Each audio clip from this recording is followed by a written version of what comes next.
पहला सवाल क्या दिया गया है, सरल कीजिए।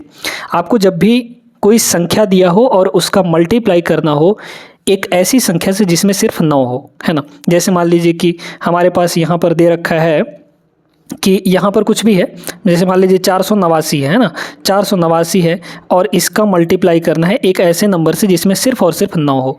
तो क्या करते हैं, यहाँ पे मान लीजिए कि 99 से मल्टीप्लाई करना है इसको, ठीक है। तो क्या हम डायरेक्टली इसको मल्टीप्लाई करेंगे? नहीं, ये एक स्पेशल नंबर है तो इसके लिए कुछ ना कुछ तो अपनाया जाएगा ना।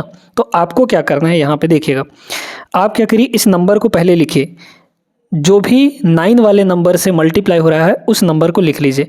तो यहाँ पे हो जाएगा 489 और जितने 9 हैं इसमें उतने 0 लगा दीजिए। तो कितने 9 हैं, 2 9 है तो यहाँ पे 2 0 लगा देंगे। और इसके बाद क्या करना है, ये जो नंबर है इसी को इसमें से घटा देना है ना। तो 489 है तो 489 को इसमें से माइनस कर दीजिए, बस जो भी आएगा वो आपका आंसर हो जाएगा।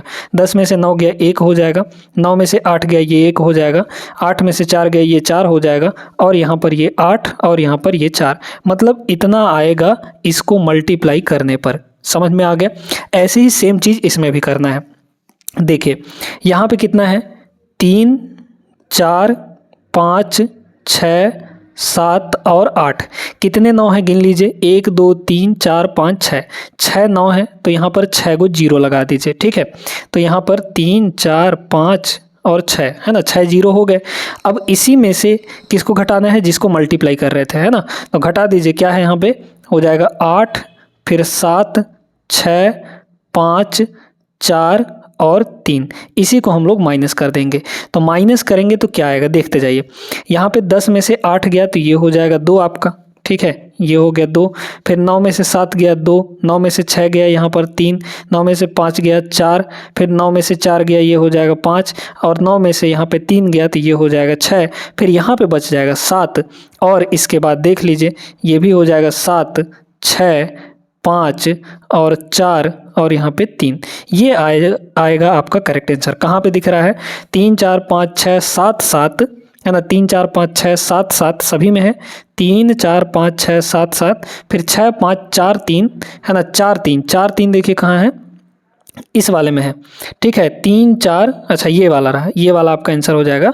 मैं देखिए ना, 3 4 5 6 7 7 फिर 6 5 6 5 4 3 2 2, यानी ऑप्शन नंबर सी इसका करेक्ट जवाब होगा। समझ में आ गया अच्छे से? आगे बढ़िए अगले प्रश्न में, वीडियो पूरा देखते रहिएगा, आपको बहुत सारे प्रश्नों से रूबरू करवाएंगे जिनको आप बहुत कम समय के अंदर बना पाएंगे अगर ये ट्रिक सीखते हैं तो, ठीक ना। तो बस वीडियो देखते रहिए।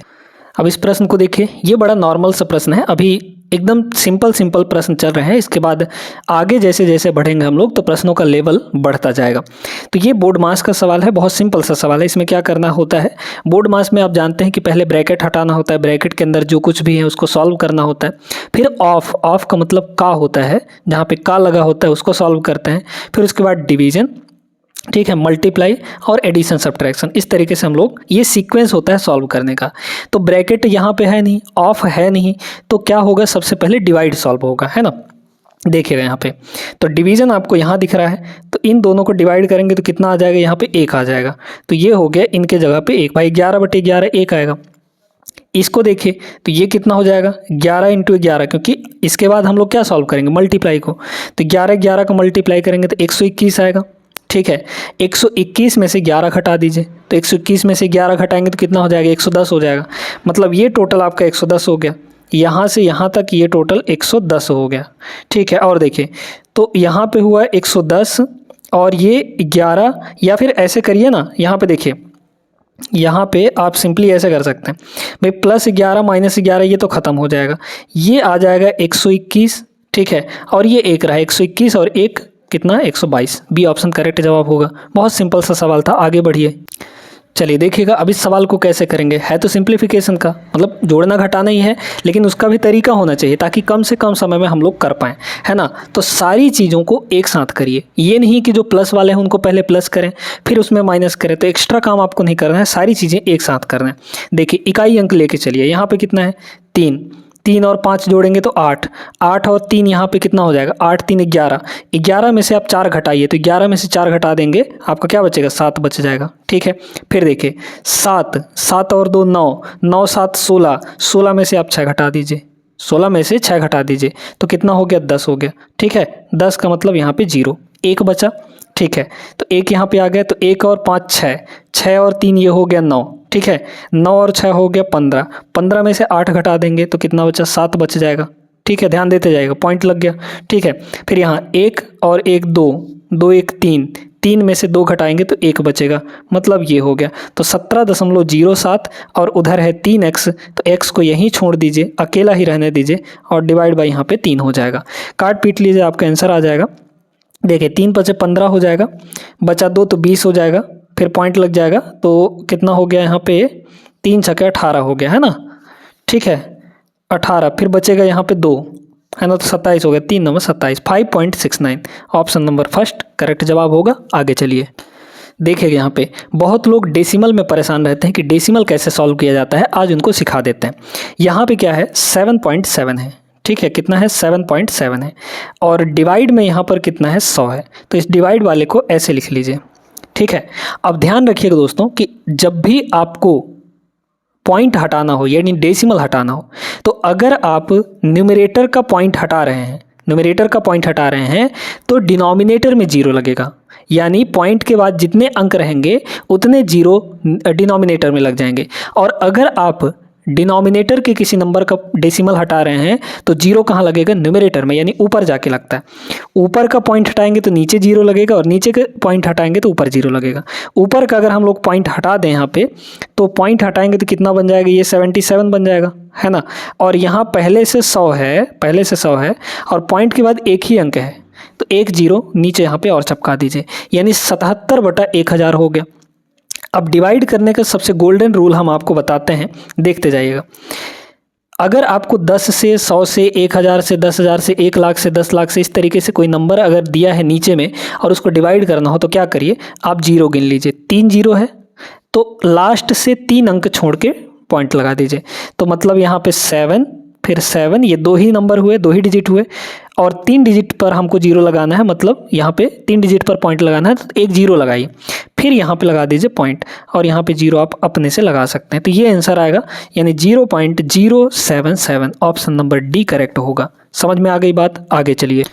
देखिए इस सवाल को, बहुत ही प्यारा सा सवाल है और सिंपल भी है, ये बहुत सिंपल सा है ना। इसको पूरा नहीं जोड़ना है दोस्तों, आप थोड़ा सा अगर दिमाग लगाएंगे तो भाई देखिए, पॉइंट के बाद सबसे ज़्यादा डिजिट कहाँ पे है, पहले ये देखिए, यहाँ पे पॉइंट के बाद 1 डिजिट है, यहाँ पॉइंट के बाद 3 है, यहाँ 2 है, यहाँ 2 है, मतलब सबसे ज़्यादा कितना है पॉइंट के बाद, यहाँ पे 3 डिजिट है। तो 3 डिजिट में इकाई अंक देखिए कि यहाँ पर है, तो इकाई अंक जब हम सबको जोड़ेंगे तो यहाँ पे लास्ट में क्या आएगा, लास्ट में हमारा 1 आ जाएगा और पॉइंट के बाद मैक्सिमम कितने डिजिट आएंगे, 3 डिजिट आएंगे और 3 डिजिट ऑप्शन नंबर सिर्फ फर्स्ट में है, जो कि ऑप्शन में यहाँ पे यूनिट डिजिट में 1 दिया गया है ना।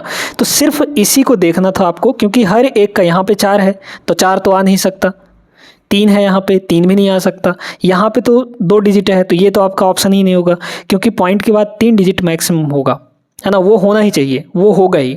तो बस यही आपका करेक्ट जवाब हो जाएगा। इसमें क्या करना था, कुछ नहीं करना था, सबको जोड़ेंगे तब भी यही आएगा।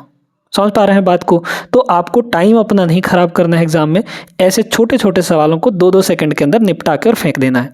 आगे चलिए देखिए इस सवाल को। अब आप इसमें थोड़ा सा अपने ऑप्शन पर नज़र डालें तो आपको ऑप्शन में ऐसा नंबर दिखेगा जिनमें सबका इकाई अंक अलग अलग है, यूनिट डिजिट यहाँ पे सभी का अलग अलग है, यहाँ 0 है, यहाँ 5 है, यहाँ 3 है, यहाँ 2 है।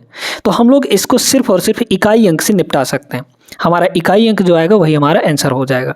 ठीक है, कैसे सुनिएगा, ये माइनस और माइनस मल्टीप्लाई होगा तो पहले तो यहाँ बनेगा प्लस, ठीक है, यहाँ माइनस और माइनस मल्टीप्लाई होगा तो ये खत्म होकर ये बन जाएगा प्लस, ठीक है। अच्छा, ये प्लस और माइनस मल्टीप्लाई होगा तो यहाँ बन जाएगा माइनस। अब देखिए प्लस प्लस वालों को एक साथ, माइनस माइनस वालों को एक साथ, ये भी प्लस में है ना। देखिए प्लस का यहाँ पर 1 है, फिर यहाँ पर प्लस का यहाँ पर 1 है, फिर यहाँ पर भी 1 है प्लस का, है ना। तो 1 1 और 1 इकाई अंक लेके चलना है हमको, तो टोटल हो गया 3, यानी प्लस का यहाँ पर 3 हो गया, ठीक है। माइनस वालों का इकाई अंक देखें, यहाँ माइनस का 1 है और यहाँ माइनस का 0 है, -1 और -0 यानी कि माइनस का 1 हो जाएगा। तो यहाँ पर जब हम घटाएंगे इनको तो कितना आ जाएगा, 2 आ जाएगा, और इकाई के अंक में 2 आया है, मतलब कहाँ है, सिर्फ और सिर्फ ऑप्शन नंबर थर्ड में है, ये आपका करेक्ट जवाब होगा। पूरा इसको नहीं सॉल्व करना है दोस्तों, अगर पूरा सॉल्व करेंगे तो आपका टाइम ज़्यादा लगेगा, इसलिए बहुत सारे ट्रिक्स आपको लगाने पड़ेंगे और अपना टाइम बचाना पड़ेगा।